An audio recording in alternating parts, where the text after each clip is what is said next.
মাগো এটা সই যাও মা।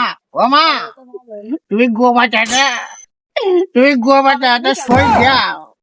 তোমার না 14 বছর পরে তোমার জমি কিনতে হবে, তা তুই একটা সই দাও। 14 বছর লাগবে মা, খালি কাজ সই করে জমি দেবো, শুভেন্দ্র জমি দেবো। তুই সই দিয়ে দাও, শুভেন্দ্র জমি দিয়ে দি, এ কুরবানি দিয়ে দেবো। মামা, একটা কুরবানি দিয়ে যদি শুভেন্দ্র একটু বলে মাগো তুমি লাফাচ্ছ কেন? মামা, তুমি দোল বাচ্ছিস কেন? তুমি না গো বাচ্চা। জাদুর নাম কি? জাদুর নাম কি?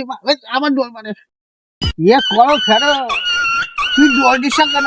পরিমরি যাবো, তোমার সন্তান না গঙ্গা মাথা, একটা আমার খাই, আমার ঘাস খাচ্ছে, আমার ঘাস খাচ্ছে। মামা একটা সই দেও। রাখ।